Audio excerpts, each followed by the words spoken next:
பிரியமானவர்களே, ஆண்டவராகிய இயேசு கிறிஸ்துவின் நாமத்தினாலே உங்கள் யாவரையும் அன்போடு கூட நான் வாழ்த்துகிறேன். ஆண்டவர் கிருபையாய் நமக்கு கொடுத்த இந்த புதிய மாதத்திற்காக முதலாவது நாம் ஆண்டவருக்கு நன்றி சொல்லுவோம். கடந்த 6 மாதங்களும் ஆண்டவர் கிருபையாய் நம்மை பாதுகாத்து வழிநடத்தி இந்த 7வது மாதத்தை காண ஆண்டவர் கிருபை கொடுத்திருக்கிறார். இந்த புதிய ஜூலை மாதத்திற்காக முதலாவது நாம் ஆண்டவருக்கு நன்றி சொல்லுவோம். கடந்த 6 மாதங்களும் ஆண்டவர் நமக்கு பாராட்டின எல்லா கிருபைகளுக்காக, ஆண்டவர் செய்த எல்லா நன்மைகளுக்காக உள்ளத்தின் ஆழத்திலிருந்து முதலாவது நாம் ஆண்டவருக்கு நன்றி சொல்லுவோம்.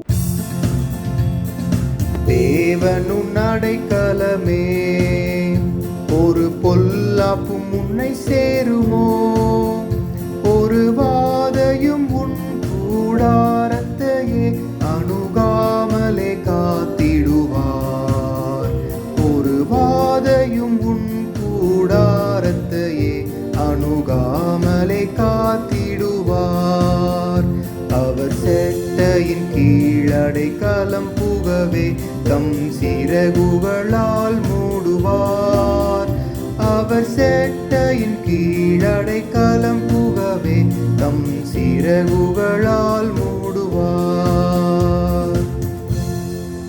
இந்த மாதத்திற்கென்று ஆண்டவர் கொடுக்கிற ஒரு வாக்குத்தத்த வசனம் ரூத் புஸ்தகம் 2ஆம் அதிகாரம் 12ஆம் வசனம்.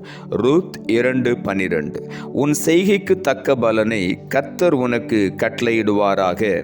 இஸ்ரவேலின் தேவனாகிய கர்த்தருடைய செட்டைகளின் கீழ் அடைக்கலமாய் வந்த உனக்கு அவராலே நிறைவான பலன் கிடைப்பதாக என்றான்.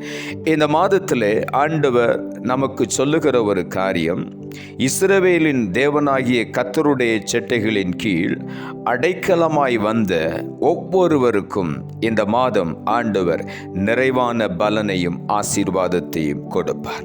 பிரசங்கி புஸ்தகம் 9ஆம் அதிகாரம் 10வது வசனம் சொல்லுகிறது, செய்யும்படி உன் கைக்கு நேரிடுகிறது எதுவோ அதை உன் பலத்தோடே செய், நீ போகிற பாதாளத்திலே செய்கையும் வித்தையும் அறிவும் ஞானமும் இல்லையே என்று பிரசங்கி எழுதுகிறார். செய்யும்படி உன் கைக்கு நேரிடுகிறது எதுவோ அதைத்தான் ரூத் செய்தாள். எல்லாவற்றையும் இழந்த பிறகும் தன்னுடைய மாமியாரை பின்பற்றி வந்தாள். உன் தேவன் என்னுடைய தேவன் என்று சொல்லி இஸ்ரவேலின் தேவனை அவள் பற்றி கொண்டாள்.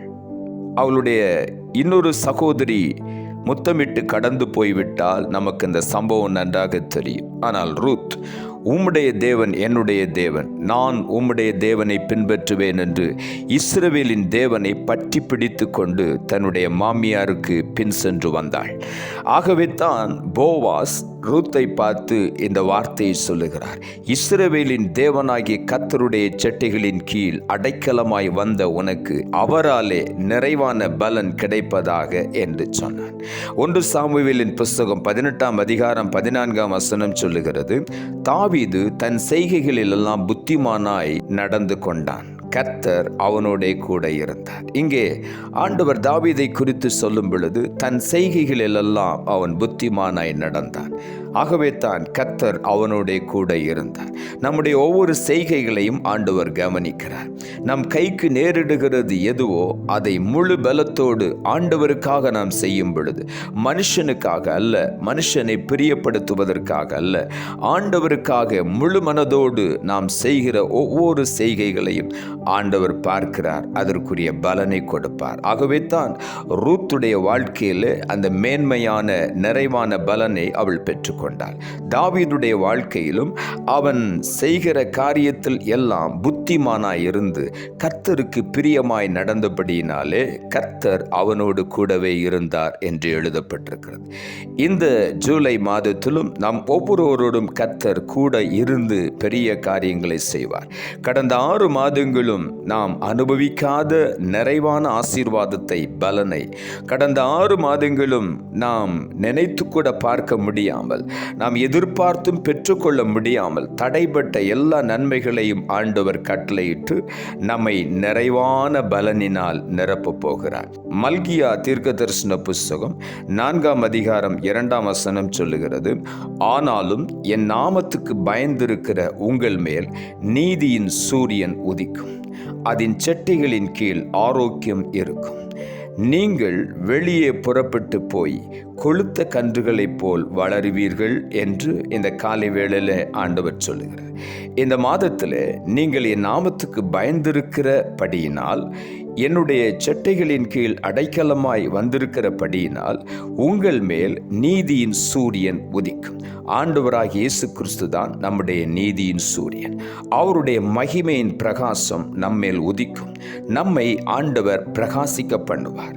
நம்முடைய வாழ்க்கையில ஒரு குறைகளும் இல்லாதபடிக்கு நிறைவான ஆசீர்வாதத்தை, பலனை இந்த மாதம் 31 நாட்களும் நமக்கு தந்து ஆண்டவர் வழிநடத்த போகிறார். காரணம், அவருடைய செட்டைகளின் கீழ் வந்திருக்கிறோம். அந்த நீதியின் சூரியனுடைய செட்டைகளின் கீழ் ஆரோக்கியம் இருக்கும் என்று எழுதப்பட்டிருக்கிறது. நமக்கு எந்த பலகீனமோ வியாதிகளோ நம்மை தொடவே முடியாது. காரணம், நீதியின் சூரியன் வெளிச்சத்தோடு கூட நம்மோடு கூட பிரயாணித்துக் கொண்டு வருகிறார். நீங்கள் வெளியே புறப்பட்டு போய் கொழுத்த கன்றுகளைப் போல் வளருவீர்கள் என்று ஆண்டவருடைய வார்த்தை சொல்லுகிறது. நாம் வெளியே புறப்பட்டு போகும் பொழுதே மேக ஸ்தம்பமும் அக்னி ஸ்தம்பமும் நம்முடைய வாழ்க்கையிலே நம்மை தொடர்ந்து பாதுகாத்து வந்து கொண்டே இருக்கும். ஆகவே தான் நாம் கொழுத்த கன்றுகளைப் போல வளருவோம். காரணம், அந்த நீதியின் சூரியனாகிய இயேசு நம்மோடு கூட வருகிறார். உபாகம புஸ்தகம் 33 அதிகாரம் 27 வசனம் சொல்லுகிறது, அநாதி தேவனே உனக்கு அடைக்கலம், அவருடைய நித்திய புயங்கள் உனக்கு ஆதாரம். அவர் உனக்கு முன்னின்று சத்துருக்களை துரத்தி அவர்களை அழித்து போடு என்று கட்டளையிடுவார். இந்த காலை வேளையில் ஆண்டவர் சொல்லுகிறார், இந்த 7வது மாதத்தில் அநாதி தேவனே உனக்கு அடைக்கலமாயிருப்பார். இதுவரையிலும் பல பிரச்சனைகளை நீ தாண்டி வந்திருக்கலாம். அந்த பிரச்சனைகளிலெல்லாம் உன்னாலே ஒரு நல்ல தீர்வை பெற்றுக்கொள்ளாமல் இருந்திருக்கலாம். ஆனால் இந்த 7வது மாதத்தில் கர்த்தர் பூரணமான விடுதலையை, நல்ல தீர்வுகளை தரப்போகிறார். அவருடைய நித்திய புயங்கள் உனக்கு ஆதாரமாய் இருக்கும். அவர் உனக்கு முன்னின்று சத்துருக்களை துரத்தி அவர்களை அழித்து போடு என்று உனக்கு கட்டளையிடுவார். நீ சத்துருக்களை அழித்து போட்டு அவருடைய நாமத்தினாலே நீ முன்னேறி சொல்லுவாய். 1 கொரிந்தியர் 13 அதிகாரம் 10 வசனம் சொல்லுகிறது, நிறைவானது வரும்போது குறைவானது ஒளிந்து போகும். நிறைவானதுதான் நம்முடைய தேவன். அவர் நிறைவானவர். அவர் நிறைவான ஆவியானவர். அவர் நமக்குள்ள வரும் பொழுது நம்முடைய குறைவுகள் எல்லாம் நம்மை விட்டு வெளியே போய்விடும். இதுவரையிலும் முழுமையுமாய் நிறைவான ஆவியானவரை நாம் ஏற்றுக்கொள்ளவில்லை. அவரை நாம் உள்ளே அழைக்கவில்லை. இந்த 7வது மாதத்திலே நாம் முழு மனதோடு ஆண்டவருடைய பாதத்தில் நம்ம அர்ப்பணித்து ஆண்டவரை நோக்கி, ஆண்டவரே நீர் என்னோடு கூட வாரும், உம்முடைய பிரசன்னத்தினால் என்னை நிரப்பும், உம்முடைய செட்டைகளின் கீழ் நான் அடைக்கலமாய் வந்திருக்கிறேன். இந்த மாதம் முழுவதும் இந்த நிறைவான பலனை நான் அனுபவிக்க உதவி செய்யும் என்று ஆவலோடு இந்த காலை வேளையில் காத்திருக்கும் பொழுது, நம்பிக்கையோடு காத்திருக்கும் பொழுது நிச்சயமாகவே நிறைவான பலனை இந்த மாதம் 31 நாட்களும் நாம் பெற்றுக்கொள்வோம். நாம் ஜெபிப்போம். அன்புள்ள ஆண்டவரே, கிருபையாய் நீர் கொடுத்த இந்த புதிய மாதத்திற்காய் மறுபடியும் உமக்கு நன்றி செலுத்துகிறோம். இந்த மாதத்திற்கு நீர் கொடுத்த ஜீவனுள்ள வார்த்தைக்காக நன்றி. உன் செய்கைக்கு தக்க பலனை கர்த்தர் உனக்கு கட்டளையிடுவாராக. இஸ்ரவேலின் தேவனாகிய கர்த்தருடைய செட்டைகளின் கீழ் அடைக்கலமாய் வந்த உனக்கு அவராலே நிறைவான பலன் கிடைப்பதாக என்றான் என்ற வார்த்தையை கொடுத்தேன். வசனத்தை கேட்டுக்கொண்டிருக்கிற ஒவ்வொருடைய வாழ்க்கையிலும் இந்த பூரணமான இந்த 7வது மாதத்தில் கடந்த 6 மாதங்களும் காத்திருந்து பெற்றுக்கொள்ள முடியாத 6 மாதங்களும் பல சூழ்நிலைகளிலே தவறிப்போன, இல்லாவிட்டால் ஆண்டவரை எதிர்பார்த்த அநேக ஆசீர்வாதங்கள் இந்த 7வது மாதத்திலே ஒவ்வொருடைய வாழ்க்கையும் தேடி வரப்போகிறதற்காய் ஸ்தோத்திரம். காரணம், ஒவ்வொருவரும் இந்த மாதத்திலே முழுமையுமாய் உம்முடைய செட்டைகளின் கீழ் அடைக்கலமாய் வந்திருக்கிறார்கள். ஆகவே இந்த மாதம் ஒவ்வொருவரும் நிறைவான பலனை ஒவ்வொரு நாளும் பெற்றுக்கொள்ள நீர் உதவி செய்யும். தாழ்த்துகிறோம். இரட்சகர் இயேசுவின் நாமத்தில் ஜெபிக்கிறோம் நல்ல பிதாவே, ஆமென்.